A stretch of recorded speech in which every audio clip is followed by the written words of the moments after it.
They're going super fast already with 4 kilometres to go, and you want to be saving something for that lead out. That's what we said. Sit back. It's going to come to a bunch finish, but they've not recognised that Brunel was on a terrific day today. I'm not writing off the other two, Verkuy and Coppens. They're still kind of hanging on, and pretty much, these three riders could be securing the podium here. It's not all over yet, but you have to think that Brunel has just got enough left, because the other two, the closer we get to the finish, Jez, they'll start looking at each other as well. Yeah, we're back into the narrower roads again with plenty of road furniture. The riders are going to need to be careful.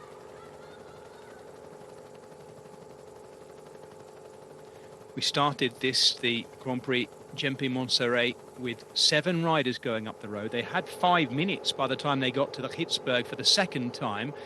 Those 5 became 3, Brunel, Verkuy and Coppens, but all the way through, Alexis Brunel, the man you're looking at right now, the Total Energies rider, has looked the strongest. He was the one that split them on the Hitzberg the last time across those cobbles as well. And he's gone and hit these other two really hard with a vicious attack on the long straight road towards, coming back into Roeselare. They've gone to the northern edge of the city. Yes, they have ridden past the aforementioned McDonald's, and they're now into the very edge of the city centre as well. But as Brian has suggested, with 2.5k to go, 36 seconds, 35 seconds, they have left it extraordinarily late. If Alexis Brunel does win, Brian, and it's looking good for him, you should be able to see this lot in the background, I reckon, sprinting into that final straight, even though there's a right-hander coming towards the finish, because it's going to be close, isn't it? Yeah, you will. It will be close. And Brunel has got enough left in the tank. 2 kilometres to go now. Hats off to the other two. Verkuy and Coppens haven't given up, and he's not got a huge advantage. He's only got, just over 10 seconds, I would think. But he's inside the last 2 kilometres. He'll just be looking at that kind of 1 kilometre to go. The peloton, huge mistakes all around by a lot of these teams, sitting back and not riding. And they're having to ride even faster than they wanted to coming into this finish. Yeah, I don't know how hard the riders found yesterday's Grand Prix Quillion. It's a little bit further southwest of where this race is in the Roeselare. We weren't covering it. I didn't see too much of it other than the results and a bit of a race feedback. So I don't know whether there's a bit of a hangover from yesterday. 2 days of racing. Most of these riders can cope with it, Brian. There they are right behind, though. Oh, my goodness me, this is going to be close. It is very much looking like Victor Verkuy and Michael Coppens. Well, are they going to get caught?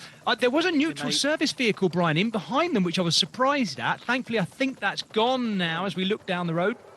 Yeah, it's definitely gone. It's just motorbikes now. But you have to feel for the other two that they might not be able to hang on to second and third. But I think Brunel has got enough left. But like you say, it's going to be real close. He cannot give up at all. He has to keep his head down. And that's what you do when you're on your own. The other two will be thinking about,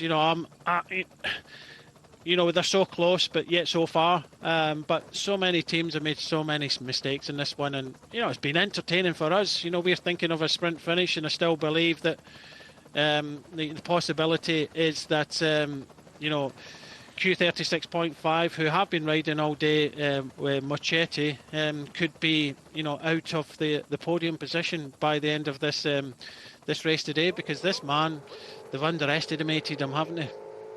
Yeah, and there's nothing lucky about this either. He has ridden really well, Alexis Brunel. We talked a little bit about his history, the fact that he found his way out of the World Tour where he was. He was with Groupama FDJ before that for 3 years, then spent half a season at UAE Team Emirates, then has gone back to the French national level, racing and pushing himself, looking to improve, looking to impress, and he's come back with Total Energies this year. And here we are, still very early stages of this season, and he's used this race today to hit out and hit out hard. He's got 250 metres to go, the Frenchman. We're going to see a brilliant ride here by the man from Boulogne-sur-Mer. He is going to hang on, but the sprint is going to be opening up behind. It's Milan Fretin already opening his sprint, the Cofidis man, but they're not going to get near this guy. Alexis Brunel takes the biggest win of his career, and in what fashion from the breakaway, and it's a breakaway that might just survive. These other two just behind him as well, looking like they're just going to hang on. Coppens on the line, the sprint happening. What a fantastic ride. What an interesting final. There'll be a few heads being hit against each other after that one. A lot of teams made huge mistakes today, underestimated this man, but you have to say that what a victory it was for Brunel. And, you know, I think you said it, biggest win of his career.